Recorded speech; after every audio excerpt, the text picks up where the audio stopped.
Hello, welcome live. We're going live. So, one moment. Sorry, let me mess about with the lighting. So, welcome to the Inspirational Ambivert channel. We're going live. Today, this is the third live vlog, episode 3. Today is the 21st of April, 2025. It's Easter Monday. I've just enjoyed a nice 4 days off work because I'm in the UK. So we have Friday, Saturday, Sunday, Monday off work, which is great. Nice rest. Back at work tomorrow.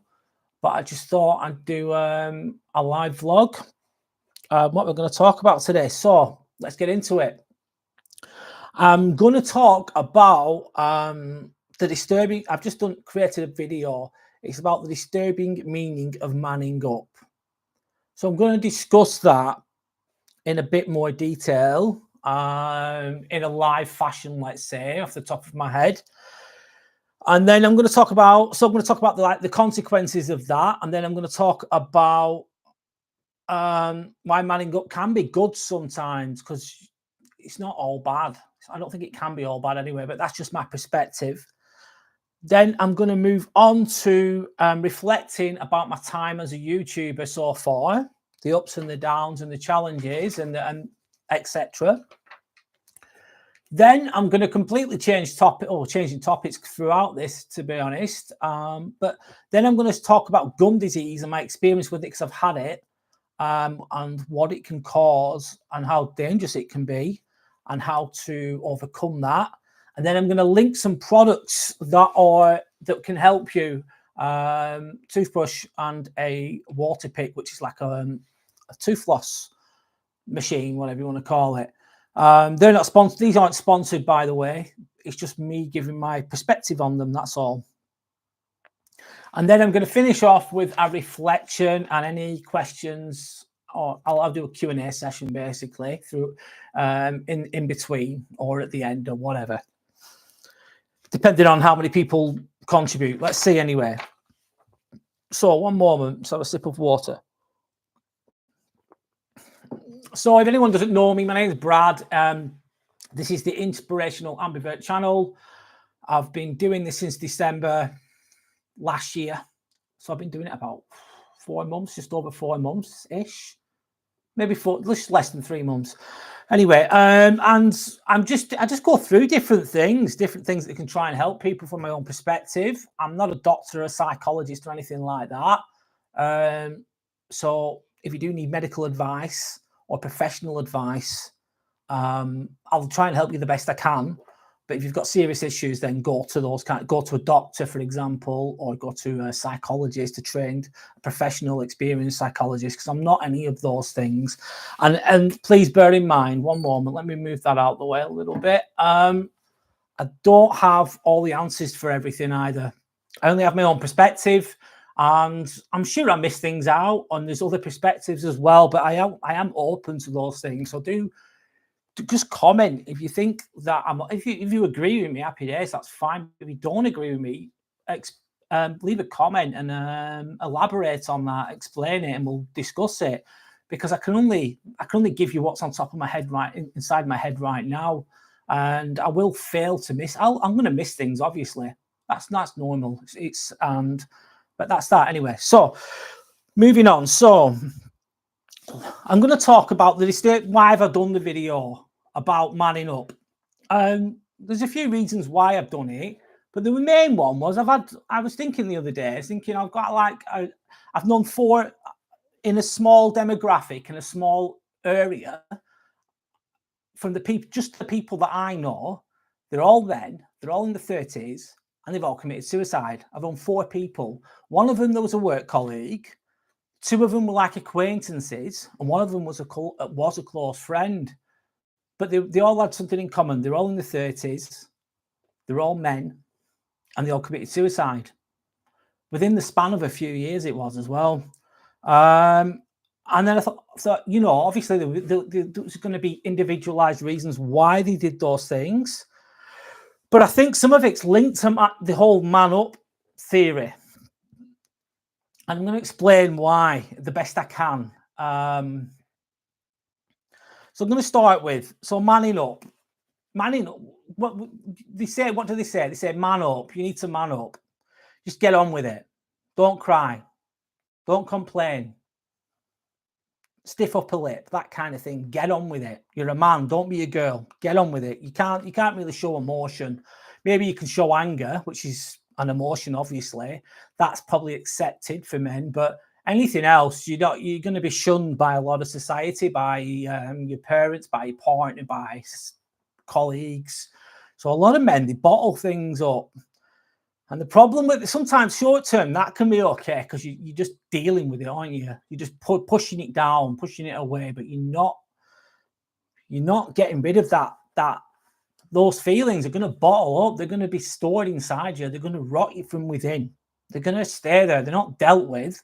They're just pushed down, aren't they? They're forced down with this whole manning up kind of logic. So first thing I'm going to go through is let's talk about friendship groups or men in friendship groups. And a lot of the time, you might not feel open to express yourself because you could be full of, like, let's say men's men. That's like you go into the pub, you go into watch football, you're watching events. You feel awkward talking about those things because they might just take the piss out of you. They might joke with you about it. And that sometimes is just because people want to joke, and sometimes it's because they don't have the emotional maturity. They find it awkward all the other men find it awkward to talk about those things anyway, even though they're big issues for them. They don't know how to talk about it, so they just brush it under the carpet with jokes, and then you just brush it under the carpet as a joke. Because I used to have a close friend, I'm not going to name his name, but he committed suicide. But if you met him, he'd light up the room. He was a joker. Nothing seemed to bother him. Honest to God, he'd light up the room. He was funny. He was charismatic. He was a great guy. He was a really good guy. He was really popular, really well liked. Nothing seemed to bother him. He seemed to land on his feet no matter what, all the time. It's like, he's good. Honestly, that's my perception of him anyway. And then obviously things got too much for him. I think he bottled up all of his emotions. I don't know if he felt comfortable enough to speak to his friends about it. I might be missing things here, by the way, so forgive me if I am, because I don't know everything about this person. But I tend to think he bottled it all up. He didn't really deal with it, and it ate him inside, and eventually it contributed to him wanting to kill himself and then killing himself. So these friendship groups can be a problem sometimes, as much as they can be a good thing as well. Don't get me wrong, being in a friendship group can be great for men. It's you've got camaraderie there, you've got shared activities, and that can be a great thing. But sometimes if there's other issues and the friendship groups might not be a good environment, let's say, for people to express themselves, for men. So that's friendship groups. There's much more to this as well. There's much more in depth to this, but that's what I'm going to go with for now. Now, the next thing is there's a pressure, isn't there, as a man, for success. And what could that mean? You've got to be a CEO of a company. You've got to be super rich. You've got to be a really good footballer or whatever it is.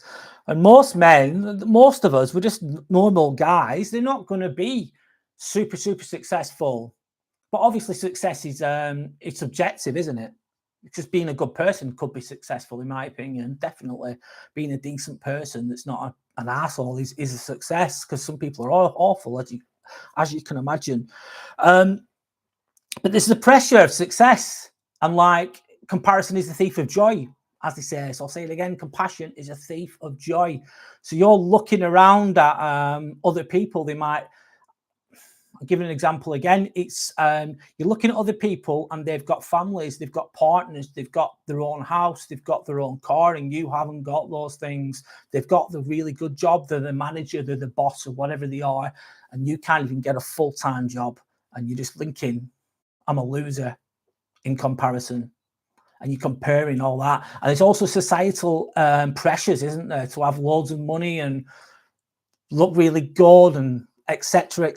And you're not matching those ideals of a man, what a man should be or what a man should be doing. And if you get stuck, like comparing yourself to the Joneses, isn't it, kind of thing? You're comparing yourself to other people, wanting to be as good as that guy. Even though it's only surface level stuff, this you're only seeing the outside, aren't you? You might see the guy with a nice house, a nice car, brilliant job. You think he's the best. He's a Billy Big Bollocks. He's doing great. He's doing amazing. But you don't know the rest of that person's life, and they surely struggle anyway. But it can grate on a man as well. It's like you can just look at other people and think, oh, they're doing really well, and I'm not, and I'm a loser. But I can't talk about it again. So they bottle it up. All these things aren't being talked about if you're manning up all the time. If you're going to the extreme of manning up, you're not talking to your friends. That you're not talking about how insignificant you feel about the pressure of success, let's say. So again, that's another factor. So moving on, the next one could be relationships. So having to like take the lead in relationships in the dating scene, facing rejection, because you're going to face rejection if you're out and about as a guy and you're trying to chat to women, trying to pursue them, let's say, you're going to get rejection, definitely. And it's dealing with that as well. I'm trying to think of what else with relationships. I think it's maybe the pressure of having to provide and protect, that's which is a good thing. It is a good thing to provide. It's a good thing to protect, and you should have that kind of thinking. I think it's good as a man to have those things, but I think if you go too extreme with it, it can be detrimental. And then that pressure of having to do all those things can get too much as well. Again, we're going back to the whole manning up theory is they don't discuss any of these things. They're just bottling them up. So again, that's another factor. So moving on now. So we've just done relationships. So now we're going to go to physicality. So not every man is going to be like Arnold Schwarzenegger in his prime. They're not all going to be big built. They're not all going to be athletic. They're not all going to be strong. I'm like I keep fit or whatever, but if I compare myself to some guys, they're huge. They're super strong guys, and a lot of people aren't going to match that, which is not the end of the world. It's not a bad thing, but that can play on the mind of someone who's manning up, because you're comparing yourself to these super strong guys and you're thinking, oh, I'm only skinny, I'm only weak.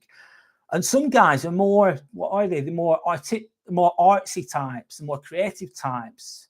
They might be more inclined to music or books, or they might be more like a book. Sorry, I'm not wording that very well, but they might be more of the academic type, and their skills as a man will be academically based, and that's their passion, and they'll be absolutely great at that. And some of those people might not be good at. They might not go to the gym. They might not look after the bodies as well. This is just an example, because some people have best of both worlds. But then they're going to compare themselves to these masculine, more, let's say, quote unquote, masculine men. And again, they're going to have thoughts and feelings about these things if they are going down the road of feeling inadequate. But again, they're not dealing with it. So that's another one. Physicality, comparing yourself to others in the physical sense, let's say. So moving on. Next one is parental expectations. Excuse me, sorry. Parental expectations. Like, sorry, I can't really relate to this myself individually too much, but I can kind of grasp an idea of it. It's like being the perfect father, being the perfect dad, and having to fulfill that role. And maybe, you go into school and you're seeing other dads who might be better at sports than you are. They might have better jobs than you are. This is going back to the other things as well. Maybe you're going to make mistakes as a father as well, and as a parent, and as a partner to your partner as well. And that can be, I can't really talk much about this because I've not experienced it myself, but I can only imagine that could bring up other feelings of inadequacy and having to pretend these problems aren't there. And again, manning up, and again, just squashing it down, forgetting about it, stamping it down inside. So, sorry, let's move on. So anyway, so that's parental expectations. Next, I'm sorry, just one moment. And then there's the dire consequences, isn't there, of just getting on with it. Again, like I said, short term, just getting on with it. Sometimes it's the best you can do that day. Hey, this is like you get a bad situation. You think it is what it is. We are where we are. We're just going to get on with it. We're just going to get on with it. Everything's going to be okay, and that will get you through the day, man. It will. It'll get you. Might get you through the week. Might get you through the year. But if you're doing this all the time, you're not really dealing with anything. You're distracting yourself. But all these insecurities are there. This manning up theory that you're bottling everything up. Nothing bothers you. You can't seem weak. That's the mentality. Stay silent. Shut up. Don't say anything. Don't be a bitch. Don't be a bitch. That kind of thinking. Don't complain. Don't moan. Don't do any of that. Just shut up and get on with it. You're the man. You can do it. You've got to. And all of this is just, it's not dealing with the problem, is it? So ideally, what would you do? What would you do? And a lot of men don't do this, but I think things have got better. Maybe with myself, what do? I haven't got it perfect, by the way. I've not got all the answers. Certainly haven't. But what do? Is I find that just to let it out, talk, like a problem shared is a problem halved. And I'll say it again, a problem shared is a problem halved. So just by saying this is doing my head in, I feel this way, talk about your feelings. I don't mean go on about it all day, because I think that's extreme, isn't it? That's too much. But I'm not saying being an emotional wreck, just crying all the time, being like complete. And if anyone's at that stage, then do seek help. Do seek help, professional help, whatever that is. And that's different. But you don't want to, obviously it doesn't mean just because you're expressing your emotions and talking about them and sharing, just offloading some of this crap, offloading it. By doing that, you probably find, if you go, oh, do you know what, this is doing my head in, and then the other men, if they're open to it, will go, do you know, to be honest, I'm going through the same thing. I'm going through the same similar things. And then you share these problems together, and then there's an understanding, and then you let it out into the open. And if you let these emotions out, let them out a little bit, then you can think, right, I've let that out now. How do I make this better? How can I change this? So this can make, if you do it in a balanced manner, it can make you very strong, make you stronger. So there's nothing wrong with being a little bit vulnerable. Because if you don't, the extreme case is, if you don't, you're just manning up all the time. You're pretending nothing's wrong when clearly it could be. You're not expressing your emotions. It's going to come out in anger sometimes, maybe. Anger over stupid things. Like, I don't know, a parcel's late, or you didn't get your dinner on time, so you get angry. This is not good. Things like that. So you've not really, how do I say it? If you don't deal with it, it's just going to build up. And like I said before, if you leave it, and this is an extreme case, what can happen? Obviously, suicide's the end result for some people. That's what they do. They don't deal with it. Let it build up for like 20, 30 years or even a lifetime, and they just explode, and that's it, game over. Suicide, which is really sad. Other times, it's going to build up as stress, isn't it? So you're going to get stress. Stress is a big killer as well. So you're just not, because you're not dealing with it, you're stressed out. So it's affecting your physiology as well. Your cortisol levels raise. So cortisol's like the stress, it's the fight or flight hormone, isn't it? That's cortisol, but it's in your body all the time. So you're just stressed out. So you're not sleeping well. And it can cause other issues like heart attacks and things like that if it's not dealt with. And that's all based from hiding all the emotions. They call it, what's it called? Pandora's box. And Pandora's box is like a box of all your deepest fears. We all have it. And it's just pushing them all in there and then just letting it all build and build and build. So that's that. Just a last thing to say anyway about that.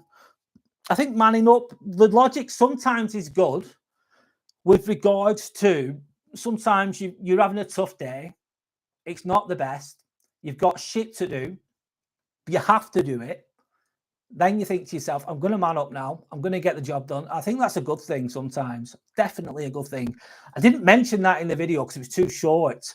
But I do think sometimes the manning up kind of logic is good. Like, man up, get on with it. You've got to do this. You've got, like, getting up in the morning. You've got to get up in the morning.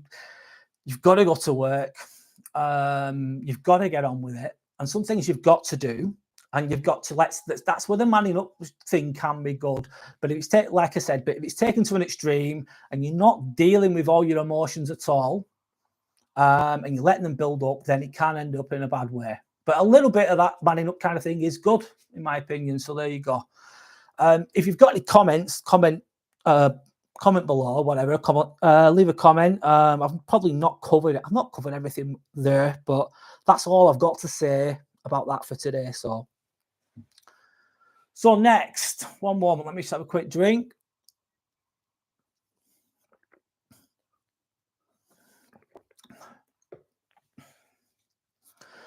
The next thing I'm going to talk about is how I found it so far as being a YouTuber. It's not, telling you now, it ain't easy. Obviously, I've been doing it since 30th of December. I started my channel on the 30th of December last year, just before New Year's Eve. And I've been making videos at least once a week. But no one you do get tutorials on YouTube or whatever, but no one really teaches you how to do it. Well, they do in a way, they guide you how to do it, but you've got to like kind of teach yourself by turning up every week. And even though I've been making videos every week, what have I got? I've literally got 15 subscribers, which is next to nothing, mate. Trust me, nothing. And I make videos and I'm the one that views them.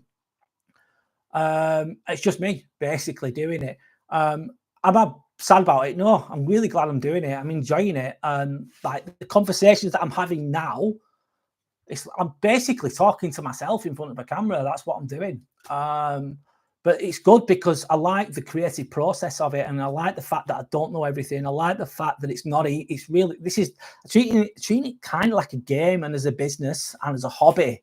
But I'm an amateur. I really am an amateur. So I've got a lot to learn. I know my videos aren't perfect. Even this one, right? I've only got 15 subscribers, and I'm doing a live feed, but I can't do a live feed off my phone, which would be a better camera than this one, by the way. This is my PC camera.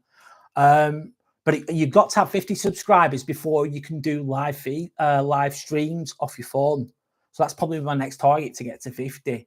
And obviously to become monetized, which, let's be honest, who doesn't want to be monetized? That's the ultimate goal. But that takes 1,000 subscribers. But then you need 4,000 watch hours, and the watch hours, that's not off shorts, by the way. That's different. Shorts is counted as different. I think you need like 3 million watch hours on YouTube Shorts, but you need 4,000 watch hours over your longer term content. And how many hours is that? That's 12 hours a day that you need within a year. Within a year, by the way. So you need 1,000 subscribers and 12 hours a day. So 4,000 watch hours on your longer form videos, not the shorts. It's different metrics for that. But that's what the goal is. Of course it is. It's to earn money. And what do? I work full time as a scrub nurse. But let's be honest. What am I? I'm a bloody slave. Like a lot of people. I'm not doing bad or anything. I'm comfortable. I've got a good life. You know, I've got decent pay.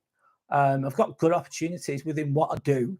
But it's still paycheck to paycheck. That's the way it is for a lot of people. And this is my side hustle. This is not paying me anything at the moment, and it's going to take time. It's going to take a while, isn't it? It might take years, but I'm going to keep going with it.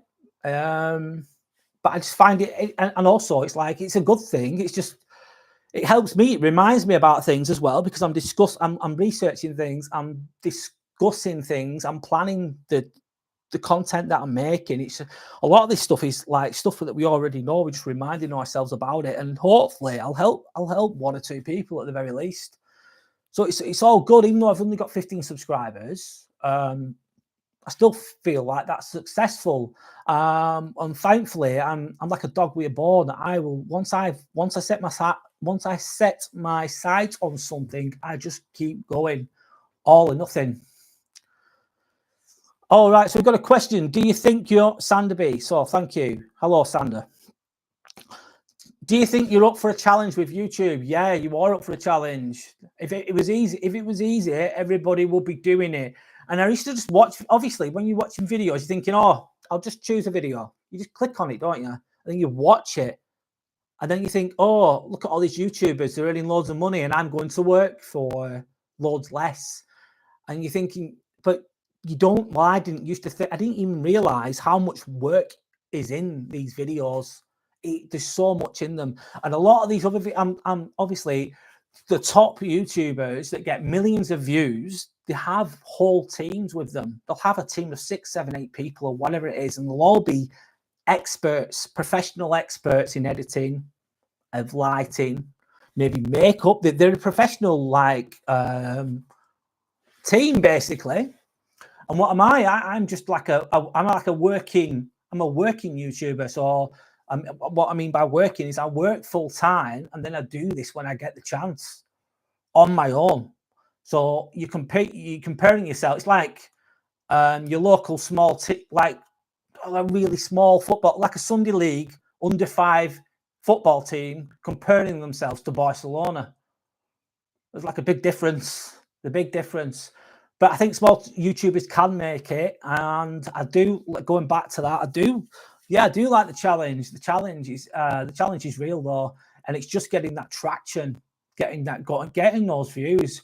I have got 15 subscribers, but I think that my content is. I'm not saying it's perfect, 'cause it's far from it, but I think it has more value than 15 subscribers. So on that note, if anyone is watching, please subscribe. It really helps my channel. But am I up to the challenge? Yes, I am. I'm going to achieve it. I'm going to do it.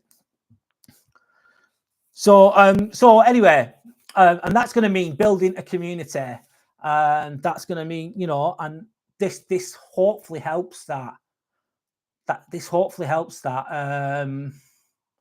Get people to the channel, get people talking. Thank you for best of luck. Sorry, Sander says thank you. Thanks for the luck. I believe you make your own luck. I'm making my own luck by doing this now, by talking now. And that's it. And it's just also the longer term goal is to come away from the 9 to 5, living paycheck to paycheck.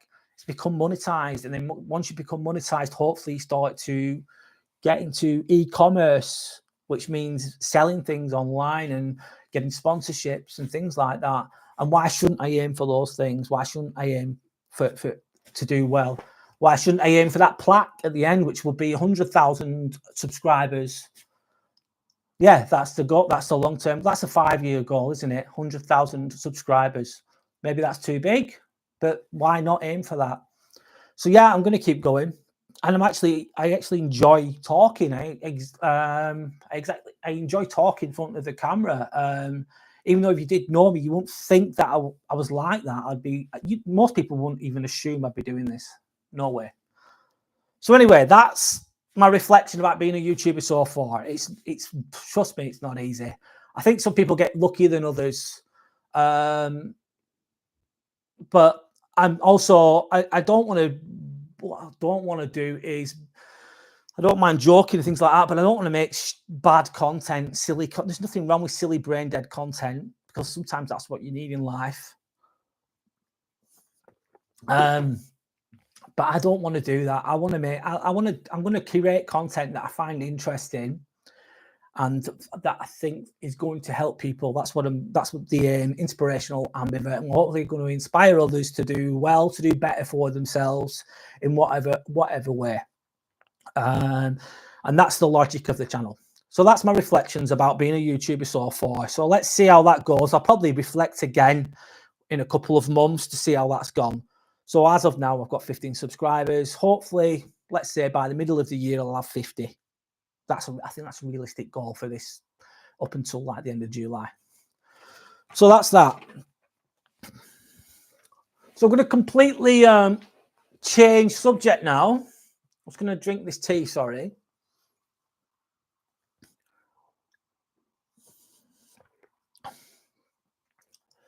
Just one moment, sorry. I'm just going to drink this first before I carry on talking.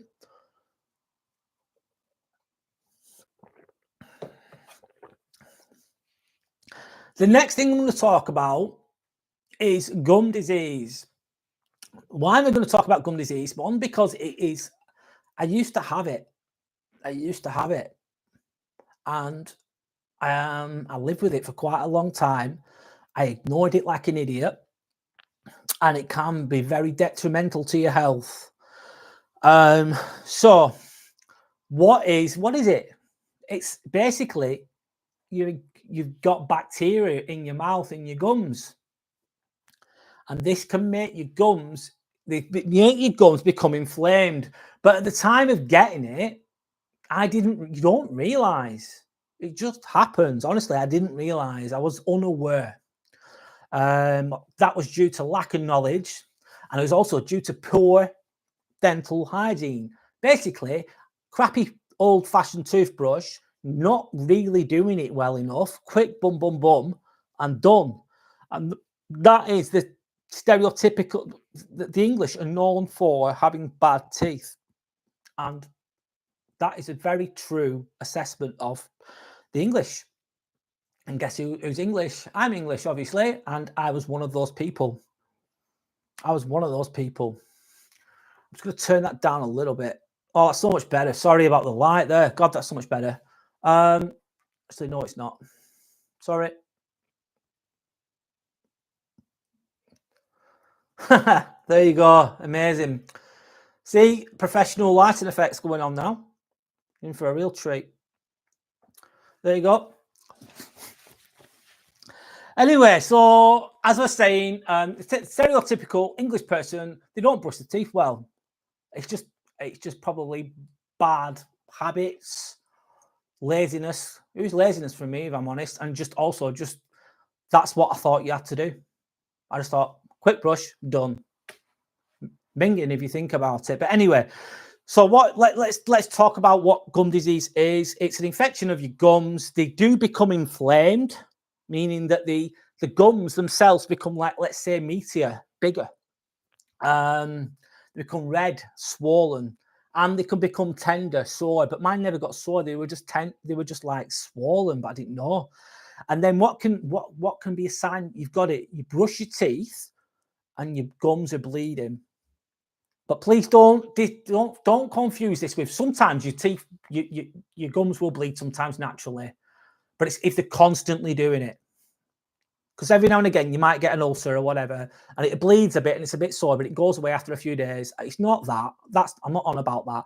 I'm on about you brushing your teeth and your gums are bleeding. And then that bleeding of the gums makes your gums recede. And receding means to go back, doesn't it? Like your head recede, go back, like you're losing it. And that basically, your tooth is surrounded by a gum. I'm not a dentist, obviously, but I'm just explaining what's happens.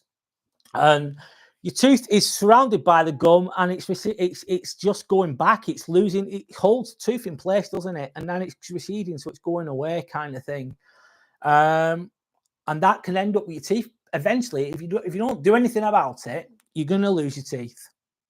You're going to lose your teeth because the teeth no longer have the gum to support them, to hold them in place.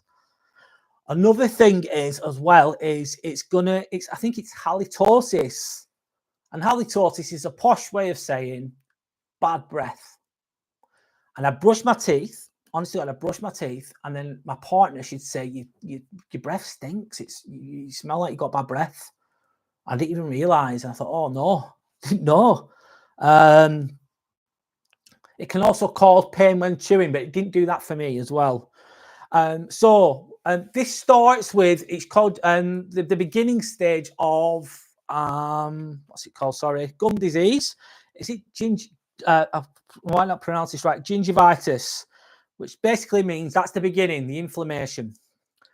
Then it goes to perion. I can't pronounce it. I'm really sorry. I'm really, really sorry.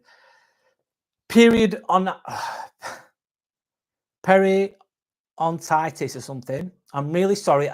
killed that word. I've said it so wrong. But anyway, from gingivitis, it goes to something else. And then this is when it becomes more severe to your gums and your teeth. This, again, like I've said, is caused by not brushing your teeth properly. That's it. Thank you, Sandra. We've got a dentist with us, I think. Periodontitis. Yeah, I've said it wrong again. But that's it. So that's it. When it becomes more severe, thank you for your contribution. That's, as you can see what Sandra's just written there. Please read that word. That's when it becomes more severe. It's gone past the gingivitis phase. It's gone into that phase. This can be caused by, like I said, just a lot of the time, it's poor hygiene, it's poor dental hygiene. You're not brushing your teeth thoroughly enough or long enough. Also, it could be caused by smoking. Obviously, you know how bad smoking can be. Diabetes. Could be genetical. Or sometimes it can be like coming from an autoimmune disease. And this is important as well. A lot of people, they don't brush their teeth properly. But think about how much bacteria is in there. And if you've got gum disease, what's it going to do? It's going to be bad for your mouth. It's going to be terrible for your teeth. But maybe that's the least of the problems. Even though that's really bad. Imagine just walking around with bad breath and your teeth are falling out and your gums are bleeding. Not good. But your mouth's basically full of bacteria. And what you're doing, you're constantly breathing.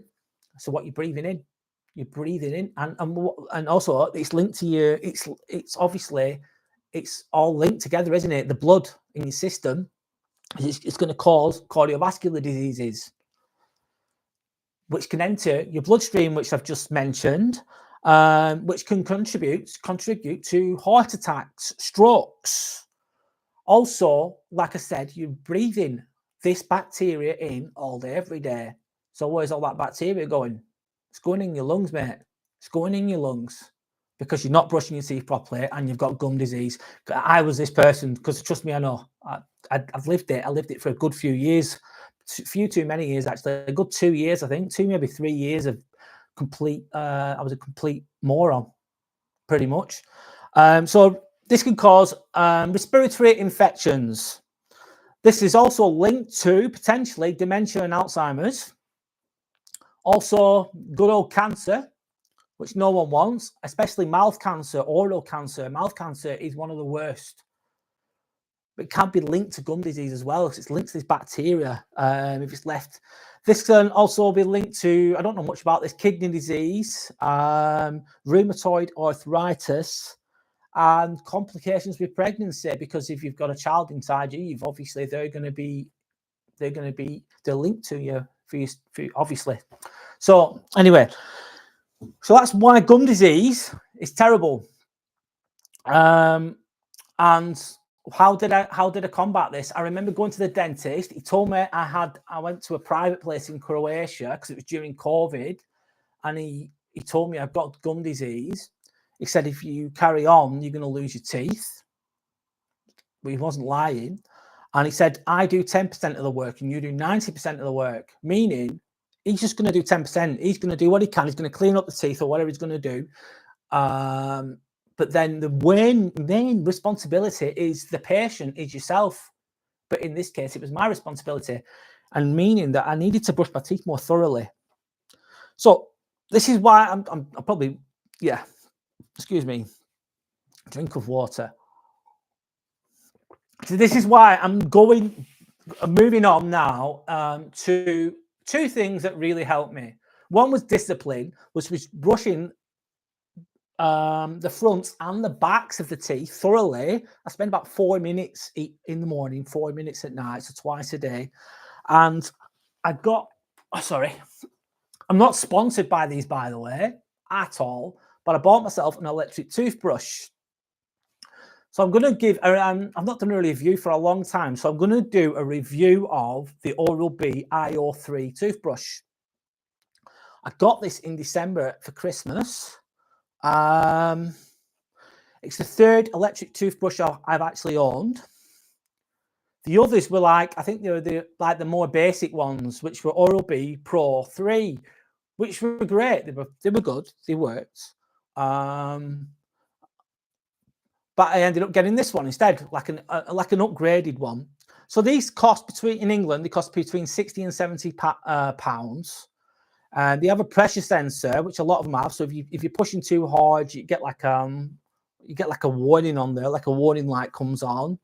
But this, I find, compared to the more basic one, sorry, let's carry on anyway.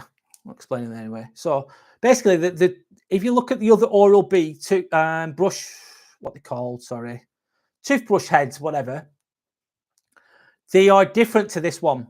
So the other original ones, the more old school ones, won't fit on here. And the downside is these cost more, which is good marketing from Oral-B. Well done to them. This is a genuine reviewer, by the way. I'm not sponsored by him at all. I was giving my honest review. But what I did find, what I really do like about this is it seems to have, I think it's like micro vibrations in it. And you can just feel it. It gives a more thorough clean, more maximized clean compared to the more basic ones, the old school ones. But again, like I said, the downside is that these toothbrush heads cost more. And another downside, I'll tell you it's really shit, actually. It's really shit, is that the battery life is absolutely shit. I have to charge this every day, even from new. And the older ones, the older, cheaper models from a few years ago, you'd be able to charge them and they'd last for days when you first got them. Obviously, after a year or two, you'd be charging it every day to keep it going. But this from brand new, and it's more expensive than the cheaper ones, I think Oral-B are taking the piss. And I think that the quality of the battery is worse. So please note, this is a great toothbrush. It cleans really thoroughly. The battery life is piss poor and not good enough. But the reason why I've kept it is because I had another toothbrush. I bought a cheaper version before I got this, and I sent it back, and it had the same problem, the battery. So I think what they've done is Oral-B have gone, do you know what we're going to do? We're going to be really cheeky, and we're going to lower the quality of the batteries to save money. And I think that's what they've done. But please be aware, that's the way it is. But anyway, long story short, it is a good toothbrush. Would I buy it? Yes, I would. But being completely honest, as long as you've got an electric toothbrush, it can be £30, £50, £100. It doesn't actually matter. I don't think it matters. As long as you're thorough, give it a good, spend at least 4 or 5 seconds each tooth and cover the front and the back. Obviously top, upper, lower, and at the back, then you're good. You're golden. You're good. So, would I buy it? Yes, but there's loads of other toothbrushes you can do. It's the technique that you do. It's the time that you spend on your teeth, and it's the discipline of doing that every day. And sorry, going back to gum disease, I'm probably boring people to death with this, but let's carry on. Talking about toothbrushes, for God's sake. Anyway, I know. Very, very riveting, full of interesting stuff here. Anyway, so, but what was I going to say? This helped me. My main point is basically spending the time on your teeth, especially if you've got gum disease. Well, especially anyone should be doing this. Everyone should be doing this. It's just doing it thoroughly and having that routine and the discipline of doing it all the time. This helps me to stop having gum disease. And just another thing with last thing with the gum disease is it doesn't ever completely go away. You've got to stay on top of it. And the only way to stay on top of it is through through brushing your teeth thoroughly. So that's the end of the Oral-B review. So moving on, next thing I'm going to review is I've had 3 of these. It's the WaterPik water flosser. This is obviously it's instead of floss, isn't it? Sorry, one moment. This is instead of using a floss, which I find to be it's a pain in the ass. Let's be honest. I just don't like doing it. It just takes forever, and I don't feel like it does a thorough job. This basically is you charge it through a USB. And then it's linked to there with a plug, obviously. So it's a rechargeable battery. It cost about between, if it's on sale in England, it's about 30, it's £45 full retail. I'm just going to turn this lovely, sorry about the sound in the background. One moment, please.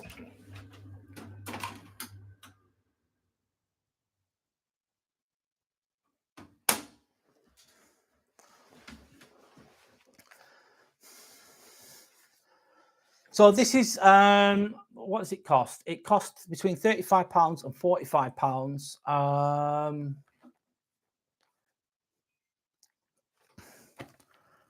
Sorry, I've lost my train of thought because I've just turned the boiler off. Yeah, so it costs between £35 and £45. And let's be honest, the quality of it's not amazing. It's cheap plastic. They last about a year. So after a year, they stop working because they're not. You can tell they're just not well made. However, £35 to £45. I use it every single day. I use it once a day. I use it at night. And honest to God, I've brushed. Imagine I've used this toothbrush, electric toothbrush. I've thoroughly brushed my teeth, and I use this, and there's still bits of food coming out in between my teeth, meaning that this electric toothbrush isn't enough, especially if you've got gum disease. You have to use the water flosser. That's what the dentist told me as well. It's really important, this. And what I find is I don't use cold. I've got sensitive teeth, so it hurts. If I use cold water, it really hurts. So I use warm water. And also it's really messy. It goes everywhere. It goes everywhere. If you can't stand there and do it. I do it over a bath or over a sink to prevent the mess going everywhere. But I find that it's what's it called? Sorry. It cleans. It basically, it's the next best thing to going to the dentist. One moment, some water. So it's going to clean all the bits in the middle of the teeth, which is essential. And it just makes you, what's it called? That it's kind of polishing it, whatever it's called at a dentist. Sorry, I forgot. Anyway, it makes your mouth feel like it's really clean. And it gets rid of all the bits of food. It gets rid of all the rubbish. And this is also, having this once a day and then brushing my teeth twice a day with this was essential for me getting rid of my gum disease. And if I'd have carried on, I've had no teeth. But anyway, I think this is a great thing. Most people don't do this. Most people don't do it, I don't think. But once a day. Also, another thing is you've got this nozzle which comes on and off. You can take that off, by the way. And it does work really well. But after about 4 months, this nozzle, let's call it the bevel on it or whatever it's called, it becomes narrower and narrower, so less of the water comes out of it. So you have to replace it every now and again. But quick review. So WaterPik flosser, it's £35 to £45. It's going to last a year because this is the third one I've had. There is more expensive ones, but I just go with this because it does the job. But it's going to last a year, and then it's going to be game over. You're going to have to buy another one. That's the truth. But is it worth it? I think it's worth it because it's your dental hygiene. So I think that's enough of me talking about my bloody teeth, isn't it? As exciting as that's been. There you go. And there's a review of those two products. And again, I'm not sponsored by them. I'm just giving a genuine review on them, really. So let me just think, what's next? Right, so I've not got any more questions that I can see. So I can't really answer any questions at the moment. But if you do see this video once it's been released, then feel free to comment, like and subscribe if you can. How long have I been going for? 49 minutes. The next thing I'm going to do is like a small reflection. I'm going to talk. This is a calendar by Vex King. You can't really see it. You can't see it on this camera, I'm afraid. But basically, Vex King, he wrote a book called Good Vibes, Good Life, and some of what some of the quotations, etc., affirmations or whatever you want to call them, are in like a calendar format. So each day you open it, you see different affirmation. So obviously today is Monday, the 21st of April, 2025, and this is today's quotation, whatever you want to call it. So it says, small actions that can lead to remarkable changes. So it's bullet pointed. So it's seeking knowledge and personal growth, fostering meaningful connections, practicing mindfulness and reflection, and pursuing your passions with unwavering dedication. Actually, that's very relevant to me today. So let's break it down. So small actions that can lead to remarkable changes. So sometimes it's just, you just start really small, don't you? You're thinking, oh, I want to change. Imagine your life's not going the way you want it. And you've got like 10 things that you want to change, but you can't change them all at once because it's just too much to ask. It doesn't happen. And it all starts with small changes. And it can just be like, going back to brushing my teeth, it's all about discipline, isn't it? So it's like, yeah, I'm going to brush my teeth properly now. That's a small change. But that small change, if it's done every day, it's going to help, isn't it? It's going to contribute to your overall well-being. It's going to get rid of a problem. You have gum disease, etc. But by brushing your teeth every day properly, it gets rid of it eventually. And it could be as simple as going to the gym, or it could be as simple as, do you know what? I'm not going to put sugar in my tea anymore. I'm not going to eat. Instead of having 2 chocolate bars a day, I'm going to have 1. Instead of drinking every day of the week, I'm going to drink 5 days of the week, which is still not good, but you know what I mean? It's like small changes, baby steps. And sometimes that's the best thing to do. And sometimes if you've got loads of problems, just start with the smallest problem, start with the easiest one, because that can then give you the trajectory, the drive, get the wheels turning with the easy one. Let's just fix this easy task first. It could be just like Jordan Peterson says, it could be as simple as tidying your bedroom or tidying up a little bit of your life. So moving on. So seeking knowledge and personal growth. And I think you can learn from anybody. Seeking knowledge, I'm always trying to learn. Personal growth, yeah, just trying to be better, man. Trying to be a little bit better. Trying to learn. Trying to think, oh, do you know what? How could I do that differently? Let me find out about that. Let me watch a tutorial on YouTube. Let me listen to something. Let's see what that. Oh, there's a really successful person over there. They're doing really well with that. Let's see what they're doing. Why do they do that? That's seeking knowledge, isn't it? Listening to what people say, it can inspire you. It's good. Next one is fostering meaningful connections. A bit of water, one moment. Fostering meaningful connections. It's like, yeah, making those connections meaningful through your words, through your actions. Networking, I suppose, could be that as well. But you've got to do it with the right people, with those connections, because some people aren't open to it. Some people are just toxic. Some people will drag you right down. Some people don't want what's best for you.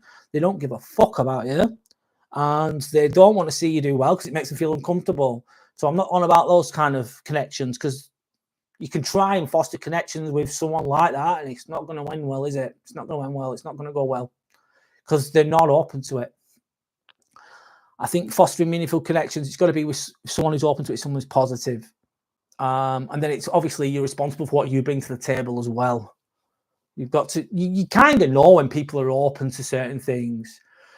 Sometimes, like when you speak about what you want to do, like I want to be a successful YouTuber. Let's say I want to create a channel. I want to build a community. But I haven't told most people what I'm doing. I won't tell people where I work what I'm doing, because they're not going to be open to it. Maybe 1 or 2 would, but a lot wouldn't. They won't be really happy for you either. Maybe they'll shit all over your idea and put you down and stuff. But on another note, if you seek it, you can kind of get a gist of what people are like. But if you get around really positive people that are doers, people that are talking about the future and they seem really excited about it, that type of person, they're good to foster meaningful connections with, because they're open to it. They're on it. They're winning. They're winners. They're not losers. They're winners. And those kind of people you can speak to. They can help you to bring those meaningful connections, and you help them, they help you, kind of thing. So anyway, that's that. Another one is practicing mindfulness and reflecting on it. Reflection. Practicing mindfulness is just think before you speak. I don't always get this right. Sometimes I say some silly things and don't think about it. Practicing being mindful of what you say, being mindful of your thoughts as well. What about your self-talk, your internal dialogue? Are you mindful of that? That could be helped through meditation or walking. I find walking as a meditative kind of quality to it. And also reflecting, right? What could I have done better? How could I make, you have an interaction, it doesn't go well. Someone says something and does something, and you think, I don't like that. And then you reflect on it. You think, what did I do wrong? I didn't say anything. I said too much. I got angry. Whatever it is, and then you're reflecting, like, how could I deal with that better in the future? What am I going to do when that happens again? And then you're prepared, aren't you? And reflecting on also how you are as a person as well, how you deal with things. Like a stressful situation could happen at work, and you might not deal with it the best that day. You might just start flapping around like an idiot, or just getting a bit too uptight and make some mistakes. And then that's the beauty of reflection. You're looking at yourself going, you know what? I fucked up there. I didn't do so well there. I meant well, but I could have dealt with that better. So don't beat yourself up too much, because that's no good. But you think, you know what? I messed up there. And then own it and think to yourself, right, I'm going to do that differently next time. Next time that person talks to me like that, I know what I'm going to say. I know what I'm going to say. I've got it. Or, but don't be too hard on yourself as well without reflecting. But a lot of people don't do it, do they? A lot of people don't do that. So moving on. So pursuing your passions with unwavering dedication. Easier said than done, this one, isn't it? Pursuing your passions, and it's knowing what your passions are. So what do you like doing? Is it an activity you like doing? I'm just going to refer to this. I'm quite passionate about creating my own channel, creating my own content. I'm enjoying it. And unwavering dedication is like basically saying to yourself, I'm going to make sure I turn up at least once a week. In my case now, it's twice a week. I'm going to keep creating new videos. Even though I don't get any views, I'm going to keep doing it. Dedication, that's also what's it called? Determination, isn't it? And resilience and all those types of things are linked to that, isn't it? It's doing stuff when you don't always feel like it and keep going. So I've got a question. Sander, again, thank you, Sander. How do you keep your internal monologue positive? It's not always possible, if I'm honest, for me. How do I do it, though? 1 second, let's sip of water before I answer the question the best I can.